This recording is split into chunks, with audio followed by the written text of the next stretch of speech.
Well, welcome to the channel. Creatives, community, and kind folks out there, hello.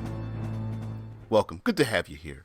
This channel is RPG with DPJ, and if you found it, I'm happy that you have, because this is the only channel to go live for an hour each day, Monday through Friday, to deep dive into our favorite subjects in tabletop RPG games, hosted by yours truly.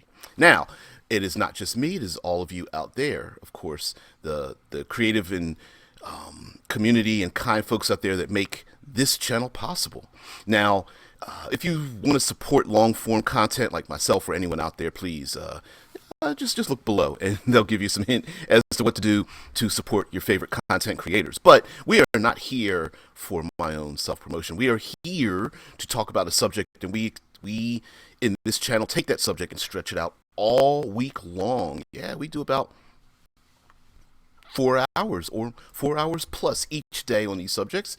And today we're going to have to do just a little bit of a descriptor here. We're going to talk about badassery. Now, badassery kind of really isn't a word, but well, it is.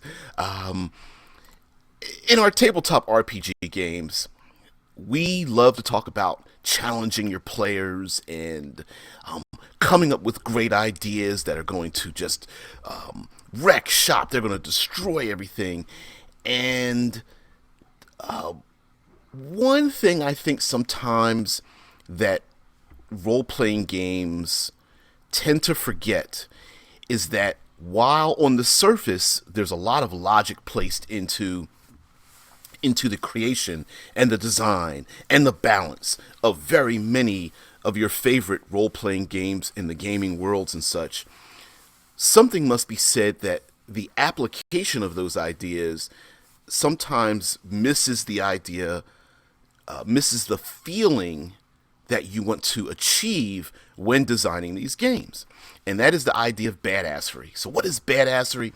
Badassery is the concept of placing things in front of your player characters for the single purpose of showing just how good they are, right?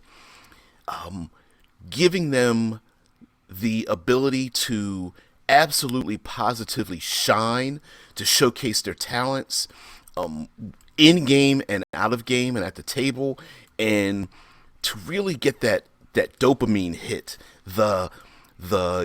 yeah, this isn't my real life. This is the life of this character that I'm able to inhabit, and it is, in many ways, it's like succeeding. Yeah. Owen brings up in the chat, by the way, says early literary examples include Hercules, Thor, and David. Yeah, and in our modern parlance, pick your top 10 action stars or action series, and those are exactly what I'm talking about. It's the maverick cop, the spy, the gunman, the martial artist that just cannot be stopped. During my era, it was Arnold Schwarzenegger, it was Jet Li, it was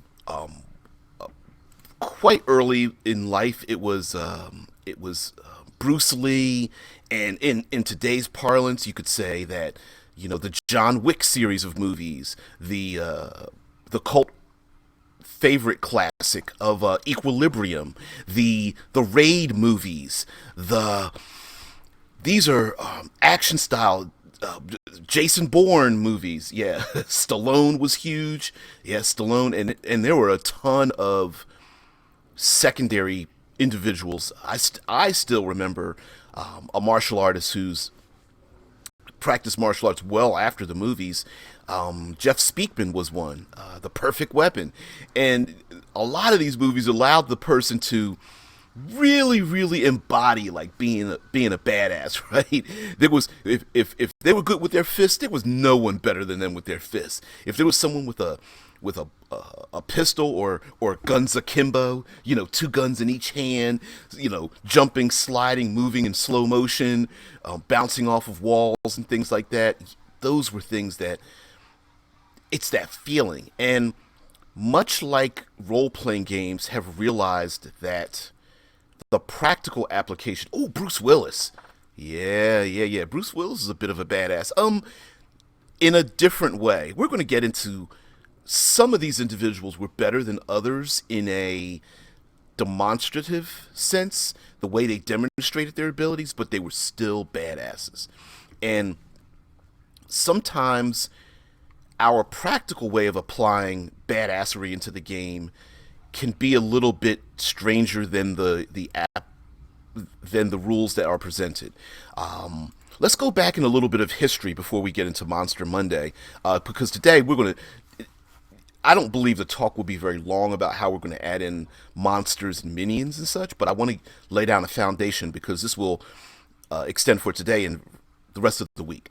So, in the history of role playing games, there have been two aspects of role playing games. Oh yeah, Dead Man. I said Bruce Lee. For those of you out there who would like to participate live, there are three methods to do so.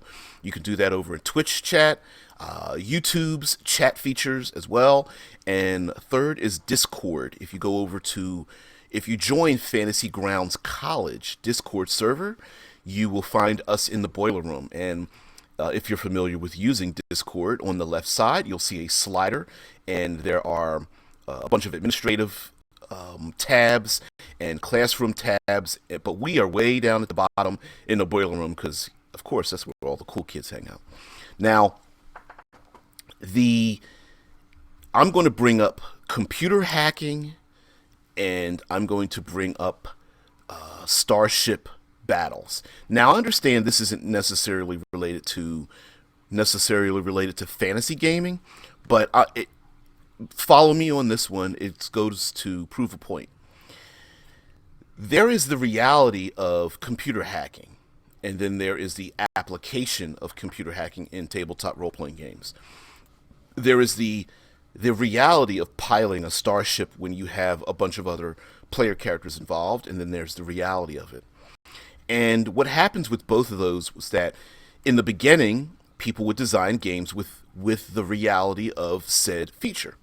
The hacker would have so many ways to hack. People would literally gamify the actual ability of people to hack into computer systems. The problem was that by doing it that way, essentially the 4, 5, 6 other players who are playing in the game sit there twiddling their thumbs while a separate set of rules are engaged for the hacker.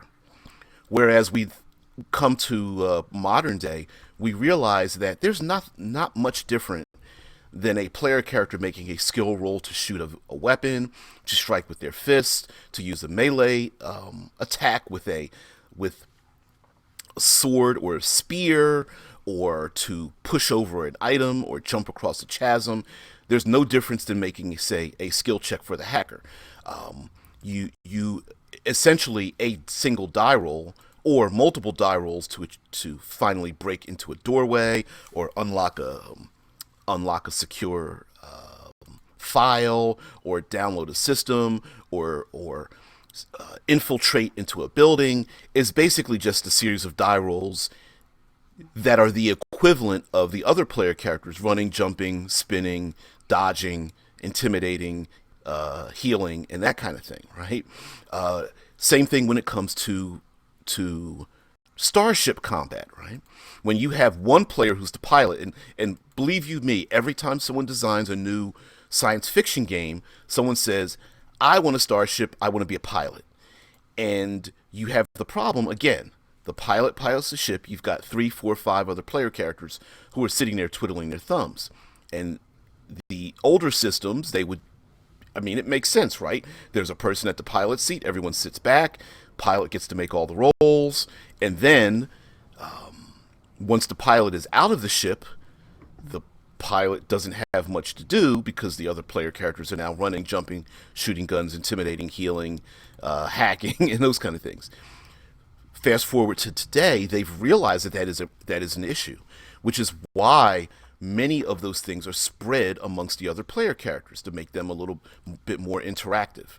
And it goes to show that the reality of doing such a thing, the reality of the lone hero piloting the starship while their friends are sitting in the back making snarky comments about, you know, piling through an asteroid field. It makes sense as a writer. It makes perfect sense in a movie.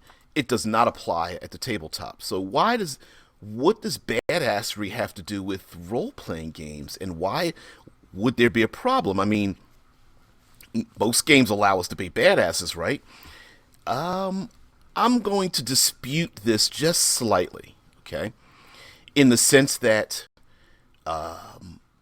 with the advent of many computer games and the advent of role playing games, there's something that's pulled from video games, and it seems to make a lot of sense, okay? Especially with today's the most popular role playing game in tabletop history, Dungeons and Dragons, basically follows this model, and a lot of people follow this exact model. Very beginning player character gets a +1 or a +2 to do some kind of feat, or maybe a +10%. Doesn't really matter what the die mechanic is, but the beginning character has a very low ability to gain some kind of benefit for what they do. Hey, my character's a gunman, my character's a swordsman, or a martial artist, or an acrobat, and I get a plus some low number, +2, okay? And then as they advance, that +2 becomes even greater. I've got a +5, a +8, a +16, a +20, etc. The game then, much like video games, intends to balance out that feature by having them go up against ever greater adversaries, which in many ways has the exact same bonus. Now, I understand many of you may be new to role-playing games, and your age may not follow the kind of grognardian that I am, but very easily in the beginning of role-playing games, I realized that a character having a +2 fighting +2 enemies is literally the equivalent of a character with a +20 fighting other +20 enemies. There's no the badassery, the descriptions start to change. The player characters can span larger distances, and they tend to have values on their character that make them seem that they are far more badass, but in many ways they aren't, because they are literally, the game systems have matched the attributes of the player characters. Now, depending on how complicated the game is, some of those matched features might not literally be +20 versus a +20. Some of them have other features when it comes to challenging their energy, their time, their energy, and resources. But eventually it just boils down to, well, I guess I'm fighting things that are equal to my level, and seeming to fade away from the idea that the embracing of the badassery of the player characters in the first place. Now Omen brings up the idea that the games that appeal most to being a badass are Exalted. Yeah, and actually all of the Exalted, let's be honest, all of the Exalted games, you literally play demigods, right? Yep. And brings up Deathwatch, the 40K Space Marines. He goes on to say there's also Pathfinder's Mythic Adventures. And oftentimes these are things that are tacked on to a game as opposed to the game being that way itself. I would place into the badassery realm the classic White Wolf games of mage and vampire, changeling and werewolf. Those are very emblematic of being a badass. And I know I'm descriptive. What is badass? And if you take a look at the thumbnail for today, you see like the weightlifter. He's just like all roided out, and it's like, yeah, and he's got that Superman T-shirt on, and Superman is a perfect example of a badass character, right? If we think of three vectors of a character being a badass, there's your physical, there's your mental, there's your social, and very few enemies that Superman fights are equal to his level physically, okay? Oh yeah. Ah, hey Vladimir. Vladimir says in the YouTube chat says there are also superhero tabletop RPGs too. The entire point of those is to be superheroes. There are many superhero games, tabletop role playing games out there to choose from, and yes, they are specifically designed to be better than the people around you. And while this seems to be something that superhero, like literal comic books, graphic novels, embrace, for example, in a superhero game, it's perfectly acceptable for someone to make the the stereotypical pugilist, the martial artist, the spy, the rich playboy urban ninja that's out to bring justice to a dark city, right? I'm not sure what superhero that would be, but the idea of putting minions in that person's way and having them just beat ass is a I bring on the channel up on the channel plenty of times about time to open up a can of whoop ass, right? Time to do it, and there's nothing wrong with that. Now, in role playing games, unfortunately, we we are trained to want to get to the meat of the issue. We want to design a confrontation with our big bad, whether it's a dragon or an undead wizard, a lich, or a major like Godzilla, Tarrasque, kaiju type monster that must be stopped. And there's nothing wrong with having those big battles with an individual who just cannot be stopped by anyone.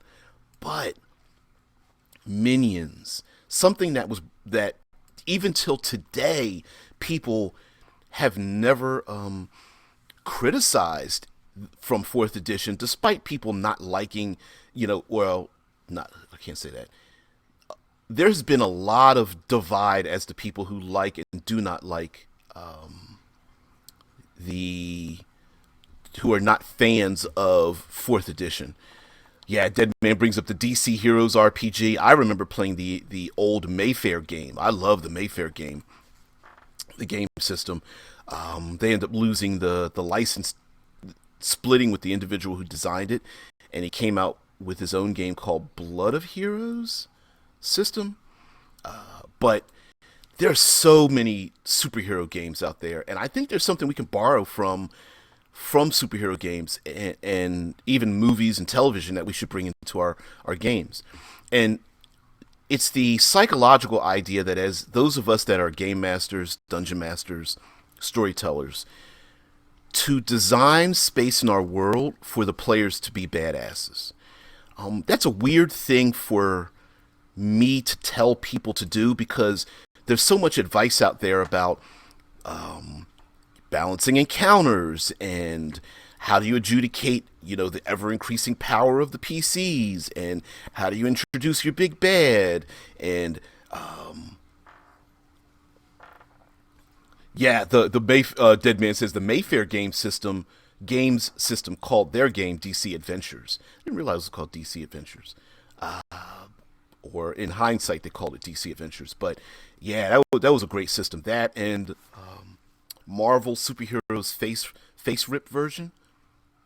Joseph Keenan says it was built into Savage Worlds, which is why I believe that there are some people who love Savage Worlds. As a matter of fact, not just Savage Worlds, but there is a small but fervent people who are addicted to Feng Shui. There's another game that didn't get as much popularity as Feng Shui called Hong Kong Action Theater, and one of the episodes actually went over some of the off camera went over some of the funny asides because it embraced the Hong Kong action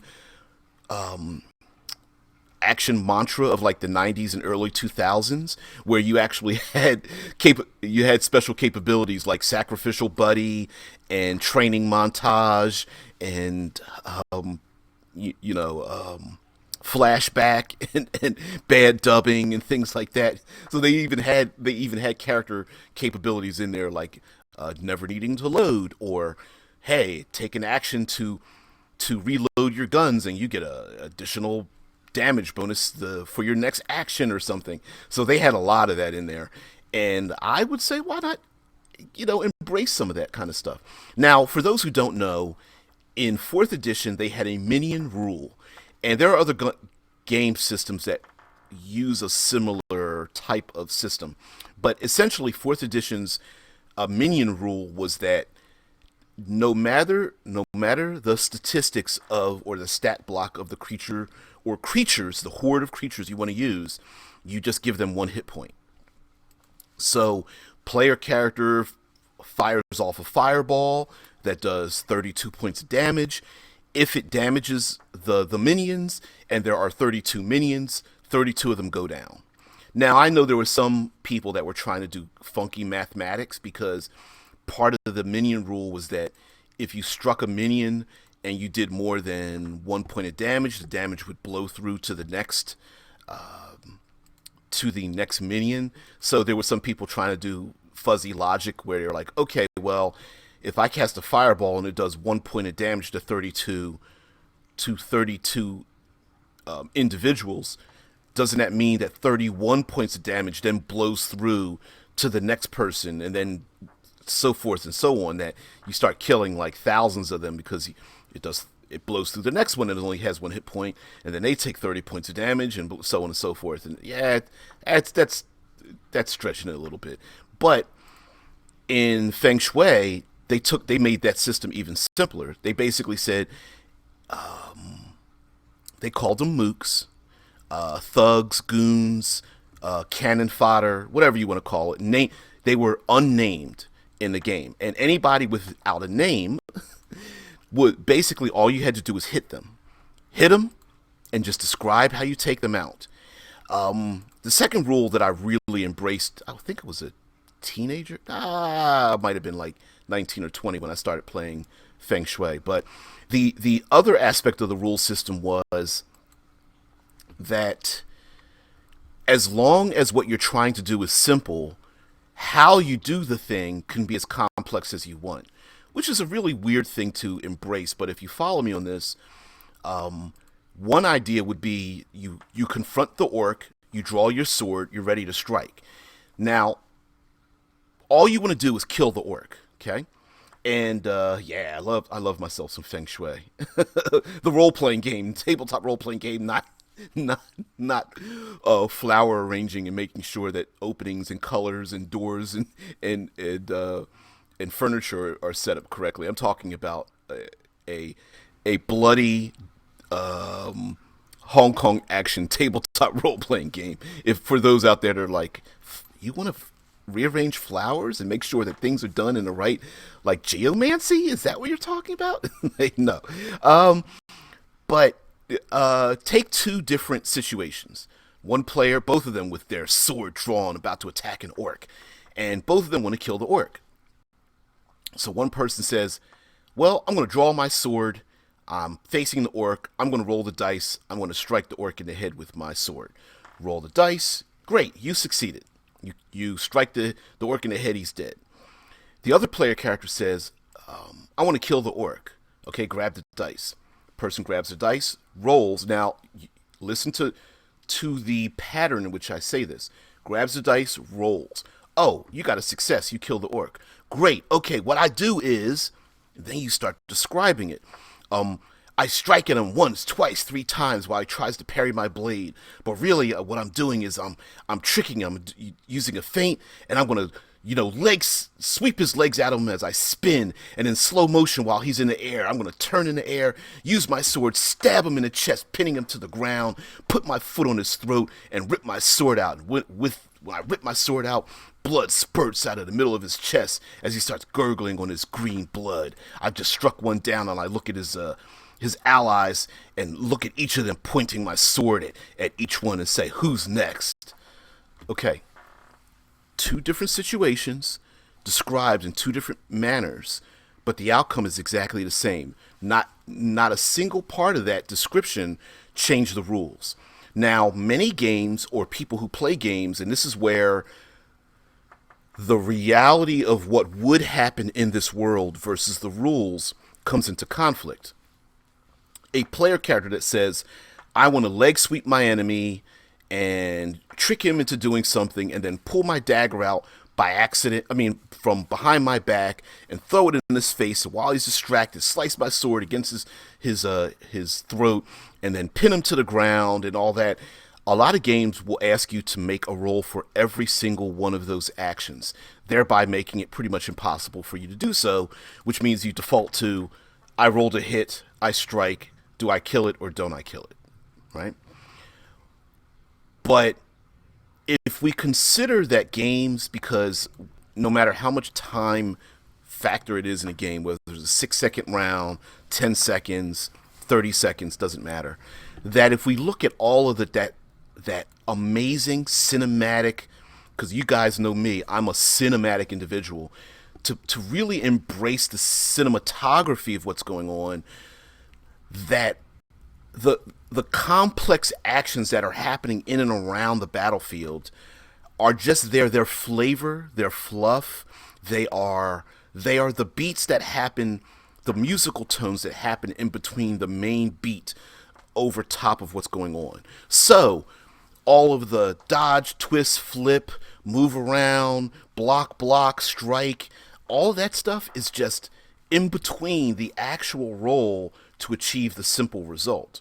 So if the simple result is to kill the orc, allow your players to it doesn't really matter how they do it. Even if it's blending some other activity in there, just let them have fun and describe it. And one of the funniest things I think in Feng Shui is there's an actual rule in the game that says that if you spam an ability, if you do the same simple things non-descriptive over and over again, you get a penalty to do it next time. So those of you out there who remember all the Jackie Chan movies, those of you out there who's watched all of the Jason Bourne movies, those of you out there who've seen plenty of Mission Impossible movies, I would behoove you to allow these things to happen, to the lesser number of die rolls to achieve a result, the greater the cinematic action will be. And the same goes for reactions. The more rolls you allow to react to save themselves from something, the more cinematic your game will be. It's kind of, for me, doing the cinematic, writing the cinematic environs, book series and still continuing on it. In the very beginning, there's a rule of 3 that I use, and it talks about realistic, gritty, and cinematic gaming styles, and you can apply that to just about any game. So now that we've done this little description of what it is and kind of laid the groundwork for it, let's talk about ourselves some minions, okay? So thank you, Dead Man. Dead Man puts in a link to Pathfinder Mythic Adventures and Savage Worlds. The Savage World role-playing game, which I believe it's like the rules are like $10 or something. I think it's called Savage World Deluxe, is real cheap. It's like $10, and then there's a ton of like playbooks out there. Okay, so now that we've got this, we need to confront our players. You said, you know what, DBJ, I'm feeling it. I think having the players open up a can of whoop ass in my world is pretty cool, but how do I do it? Well, you need minions and you need a mindset. Now, I've heard this argument along much of social media. I remember the old Google Plus and so on, Facebook and Twitter and things, where a dungeon master will complain that their players took out their big bad too fast. And with the current initiative system where all the players get to act at once and usually first, it's very much a pile on the rabbit kind of situation. And a lot of the advice out there is like, well, did your players have fun? And they go, well, yeah, they had fun, But me as the dungeon master, I wanted to have this big dramatic event, and they solved it in like 3 seconds, right? The mindset, unfortunately, in this situation is that what happened and how the games are designed are that the default in Dungeons and Dragons is that the players are badasses. The default setting for Dungeons and Dragons, it is very cinematic and it's very badassery. But we ourselves haven't embraced the fact that that's what the game is set up for, because it describes itself as something legendary and something that is very hard to overcome. We see in books and novels and movies and graphic novels where there's this one big bad, a demon, a necromantic wizard, a dragon sitting on their treasure hoard, fighting, hours upon hours to defeat this great evil or something. But that's not how mechanically most games work these things into it. Most of it is badassery, writ very large. So we need to change our mindset. It's not necessarily something wrong with the game. It's that the game itself might be giving us conflicting psychological setups, right? Yeah, Vladimir says short bursts of combat can be dramatic too. But the big bad needs minions. Minions that make the players feel powerful when they take down a group that outnumbers them 2-1 with the big boss too. Exactly. As a matter of fact, if you start to use minions, you can start, having those fights where there's like piles of dead bodies. They start taking out dozens, if not hundreds or even thousands of enemies. There's nothing wrong with including this in the game. Nothing wrong at all. And what we should not do is become attached to the things that are in our game. The monster manual does not have there's no expiration date on it. It's not like you're getting to a 25% full. You can have as many creatures as you want and stack on even more. And as a matter of fact, a very common, if you are someone who knows about Runehammer, who's designed the ICRPG, the Index Card RPG, which is a kind of an OSR, rules light D20 system. He talks about room design, and one of the room designs is the room that always has the ever-filling minions, right? That's a very common one. Usually it's done with like some kind of interdimensional portal or something like that. But that's where minions just pour in from the outside. And we've seen this in action movies where the Maverick cop, and his plucky detective buddy or something roll into a room, or like John Wick's house gets broken into. Did we really know how many minions there were trying to break into his house after they killed John Wick's puppy? No, we didn't really know. But guess what? John Wick got to turn into a badass. And as much training as the actor Keanu Reeves went through, and as much great choreography there's a lot in John Wick where you're just like, why doesn't he just shoot the guy in the head? Instead of like flipping him over his shoulder, shooting him in the foot first, spinning him around, shooting a guy down the hallway, and then shooting this other guy in the head while he's got him pinned under his knee. It's like, in order to let those things happen, most mechanical aspects of role-playing games will never let that happen, ever.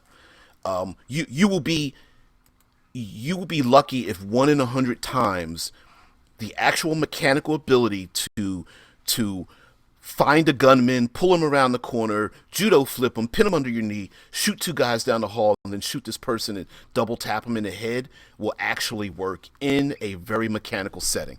Die roll after die roll after die roll to let that thing happen. If you want those kind of actions, those high level kinds of actions to happen, you're going to have to relax just a little bit. And yes, use the rules. Don't get me wrong, use the rules.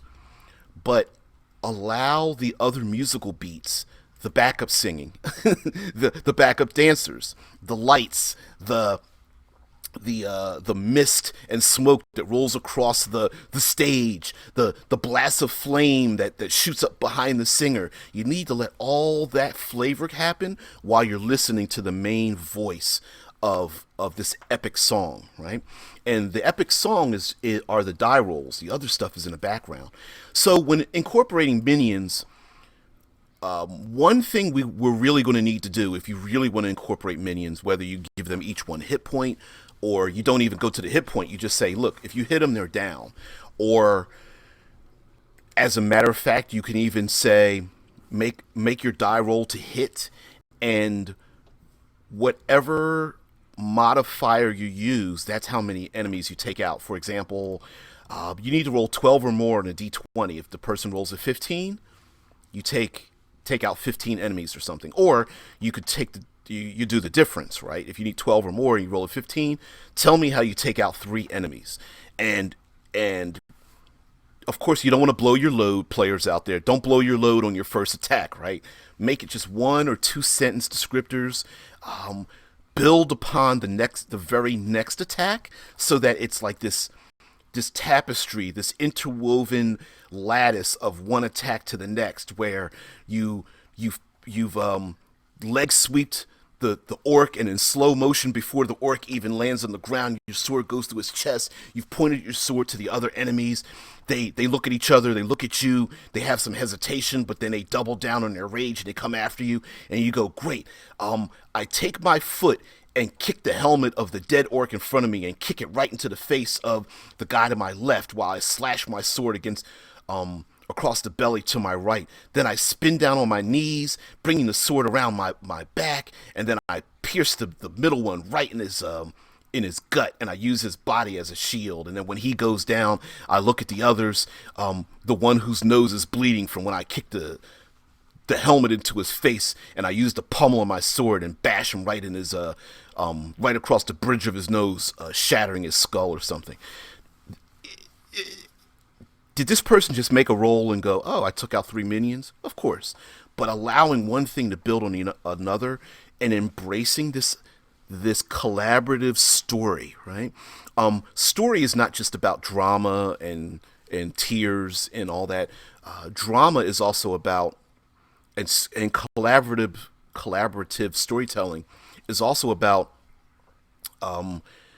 increasing that dopamine hit of adventure, of success, of like wanting to stand up at a table if you play in IRL, and someone stands up and they're just like, yeah, they can't help but walk around the table because they just feel this badassery coming over them. Thank you, Dead Man. Savage Worlds core box set is $150. I didn't know that. Wow. Considering that I purchased my deluxe book for like $10. But it includes a ton of things. Trifold, landscape GM screen, minis, adventure deck, power cards, status cards. Yeah, it kind of reminds me of a limited version, a box set like the Black Cube for Invisible Sun. But so when we design our minions, you're going to need a session 0, or at least a session 0 doesn't necessarily need to come in before the campaign.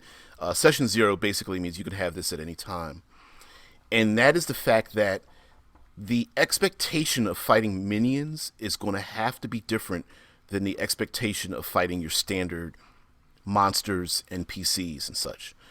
So, doing this up front with your players and say, hey guys, listen, in this game, I will let you know what is a minion and what isn't, through my description, through encountering them, because I don't want you to have a false sense of security when fighting the minions versus fighting the standard monsters, which I feel could be a problem. For example, let's say you create ogres as minions in your world because you're fighting your player characters are like 5th level, and you decide to make minions, ogre minions. But when the players fight off the ogre minions and they've just killed like wreck shop on 27 of them, and they go into the cave and there's a lone ogre in there who's holding the princess as, that's very tropey, but whatever, holding the princess hostage, and then you go roll for initiative, you strike the ogre, but he's not dead yet. You want to ensure that the players don't have this, like, well, wait a minute, we just killed 27 ogres. Why is this ogre special? Yes, it is a very meta thing where, especially in movies and television shows, where the people who have names tend not to be affected as much by danger as the people who, as the individuals who have no names. An example would be, and I brought this up off screen, but imagine this happens more often than a little bit in action movies. There's usually a scientist, a scholar, a pencil pusher, some kind of individual who's important to the plot. They know some kind of code. They're able to figure out some kind of information. They usually end up getting kidnapped by the bad guy. Oftentimes they are kidnapped, held hostage, surrounded by a bunch of nameless minions, right? Usually those nameless minions are dressed in BDU black weapons with a lot of automatic weapons, sometimes with masks and goggles on, so you don't even know that they're the same stunt people that are being used in the next couple of scenes, and they get their asses kicked. But as explosions and gunfire shoots around, you always see the scholar ducking their head and ducking behind a countertop, or running down the hallway, never getting hit by the gunfire because they're scared. And if you notice, like, wait a minute, these expert minions are getting killed by the dozens, but the scientist doesn't get shot? And it's because they usually end up having a name, all right? It's a trope. It is part of it. And if you want to embrace it, that's fine. Make sure your players embrace it too. Let them know, guys, listen, you're going to go down into the 9 hells. I'm going to use the minion rule. It would be really cool to have you guys, like, fighting, wave after wave of devils just scrambling over the blasted landscape as you fight them, and you're standing on a mountainside of dead bodies as you try to fight your way towards I don't know which castle, the frozen castle of D-I-S, right? Or sometimes people call it Dis. I've always called it D. But anyway, fighting towards that castle and trying to scramble your way there and whatnot. And sure, are you saying, well, you're going to use ice demons as ice devils as minions? Maybe so. Now the 4th edition minion rule still allowed those creatures to be as dangerous as they are.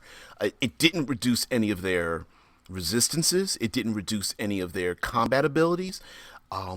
In the sense that if they made saving throws against things, they didn't take a single hit point of damage. If they failed the saving throw, they suffered greatly, right? You can do that to make the minions at least a threat to the player characters. Despite having 1 hit point, they can still do lots of damage. They still have their spell casting capabilities. Many creatures have like some kind of unique combat ability, whether it's like spewing acid or entangling them in webs or teleportation or being able to mind control or charm the PCs. So you can still have those as well. But I would behoove you to probably rename, reskin, reflavor the minions. So instead of calling them orc, if you want to use standard orcs, but you also want orcish minions, maybe call them something else. Call them, they are the lower members of the orc porks. Porks or morks? Yeah, yeah.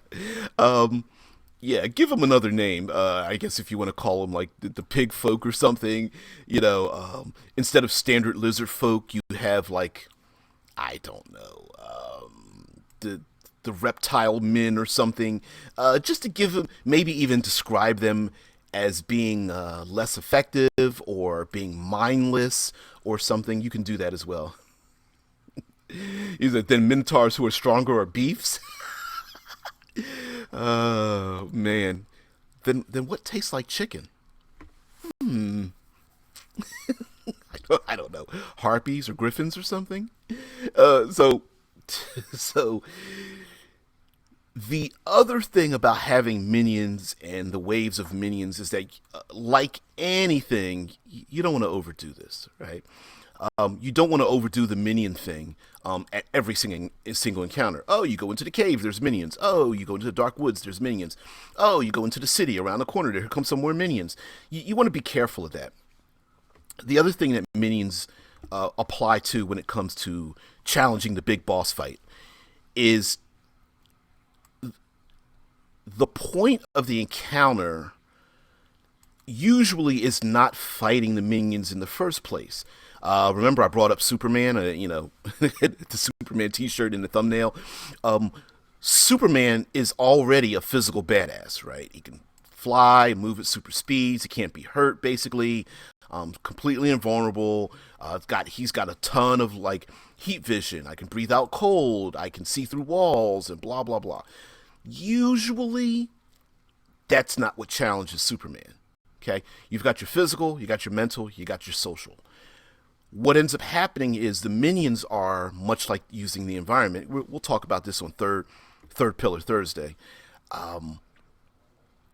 The minions are themselves a barrier to the PCs achieving what they need to achieve. So PCs go into room, there's a portal, the portal keeps dumping out minions. The point is not to defeat all the things coming out of the portal, which is why that's a room design, right? It doesn't matter how many they kill. There's always going to be more and more minions, maybe even growing exponentially, right? One minion comes out, then two, then four, then 8, 16, 32, 64, 128, blah, blah, blah, right? You could play it that way. But the real goal might be to get to the end of the room. Whether that room is a literal dungeon room getting from one door to the other, whether it's to get to the MacGuffin, whether the big bad has someone kidnapped, the big bad has a magical device, an orb, a computer virus, I don't know, a gem with the soul of someone very important, the book that has the remaining pages of the dark ritual, blah blah blah, right? The point is to get to the MacGuffin. The point is not to kill the minions. Now you can have a game where that is the point. Let's go back to John Wick, right? John Wick wakes up. Someone tries to break into his home. There's a bunch of minions in his house. The point of that is not to stop the minions. The point is to show how badass John Wick is. And if you want to do that for your player characters, and they haven't felt particularly special, why not? Why not let them do that? Also, defeating minions doesn't necessarily need to be physical. Okay, much like Superman taking out a bunch of minion-like bad guys isn't the point. Usually, Superman gets confronted on something social or something intellectual. So it has nothing to do with defeating all the robots. It's fighting off all the robots, but then maybe getting to the point where he can use his heat vision to take out the main computer Overwatch program that's controlling the robots in the first place. The Avengers movie Age of Ultron, I know I'm bringing up some bad thoughts here, wasn't one of the best movies in the whole Avengers franchise, but again, they fought Ultron, who constructed a whole bunch of minions. They got to destroy, crush, rip apart a whole bunch of other robots, but the point was to defeat Ultron himself.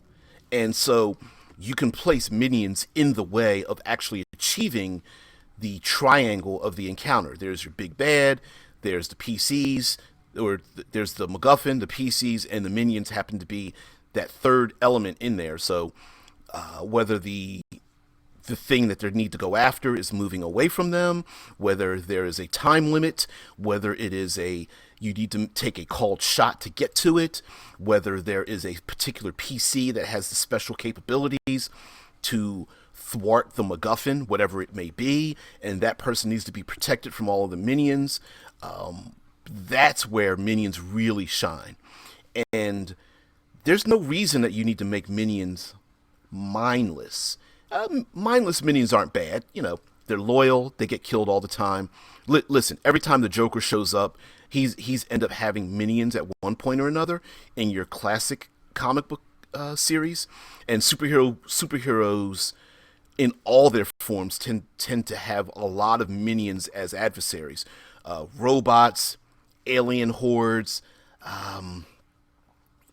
ghostly spirits, insects, uh, elemental creatures. I mean, there's so many ways you can just reskin, reflavor, and reuse a horde of any type. And so, if you really want to make the horde the basis of the adventure, one idea would be that the more there, the larger the number of the horde, the greater they have a capability to perform some sort of action. So an example would be when Thor is tackled with, I don't know, 18 giant robots, or maybe not giant robots, but humanoid robots, maybe their ability to grapple is greater. Or when there's a large horde together, their ability to send out a sound wave that is able to disrupt you and, cause someone to be stunned or fall unconscious is greater. Maybe elemental minions, they have a greater elemental ability, meaning like if five or more elemental earth minions gather together, they turn into one stat block earth elemental. Or and so there's four earth minions coming out of the ground. Maybe they're called rocksters or something, and the rocksters come out of the ground, forming into a barely recognizable humanoid shape, and they attack you. And four of them come out, and then one person in the group is like, "Watch out! A fifth one's coming out of the ground. We need to watch out and stop that one." And one of the PC is like, "Why?" And then the fifth one comes out, and then they form together, and now they have an actual earth elemental devoid from the minion rule. And so there might be a reason why it's necessary to stop them. Minions, maybe there's a time factor. If so many minions overcome the city, you will lose the city in a Pyrrhic victory kind of thing, much like vampire minions, right? Attacking innocent people in alleyways and in the streets and such like that. So that's also a possibility. Yeah, Dead Man brings up mix. Oh, I remembered how to pronounce it. Mixlixelplick, Mizlixelplick, whatever. As a villain of Superman, Superman learned of Mixie's ability to come back once per year, so he scheduled around his appearances in an animated show. It was hilarious, but again, right when Superman, what was it? It was like a montage of Mister Mixlixelplick coming out of his fifth dimensional or seventh dimensional home or something, and convincing him to say his name backwards. It wasn't Superman punching him in the face, right? It was outthinking the thing. So, and we'll get into this later in the week. Sometimes it's a great thing to use minions in your world, or at least to embrace badassery in the world. Because, for example, let's say there's a player character that's a wizard. Mix us spitlick. Yes, that's it. Mix us spitlick. Miss six. Mix a spitalick. That's it. Mix a spitalick. That's Mister Mixus Spitalick. Ugh. Well, getting him to say his name backwards, which is weird, which I don't even know how to pronounce it backwards. But anyway, getting him to say his name is a way to challenge, as a silly example, to get the PCs to be challenged on things outside of their expertise, right? Celtipzixum. Backwards. Yeah, oh man. So Yeah. Listen, tune into this channel on a daily basis as I mispronounce every single word. Oh yeah. Anyway, the idea. Let's go back to John Wick, who's like double tapping people and blasting them in the heads and stuff. Right? We know that John Wick can take care of. I mean, that's what he is. He's a badass. He's a badass gunman. The challenge for John Wick was he was going after a particular individual. I'm talking about the first movie. He's going after a particular person that killed his dog. Okay? And the things put in his way are, for example, timers.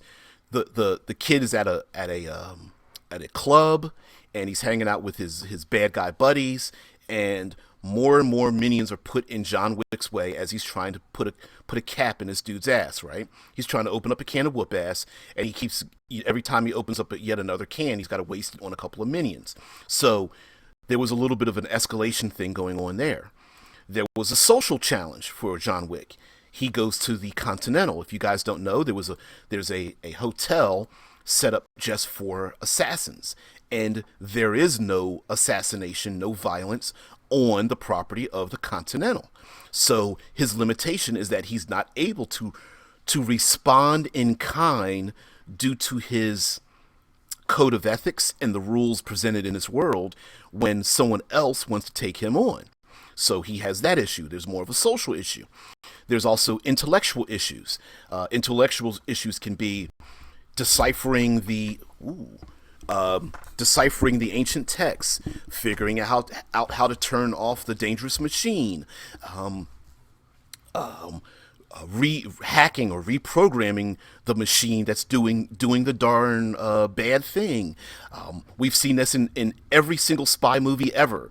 There's usually some kind of world-ending MacGuffin, right? A satellite laser weapon, the launching of nuclear weapons, the sealing of codes, the knock list, the list of assassins that are around. I mean, spies around the world that cannot get out. The metal, the hard plastic metal case that seems to be sliding all around. Side note: there's a movie called Ronin.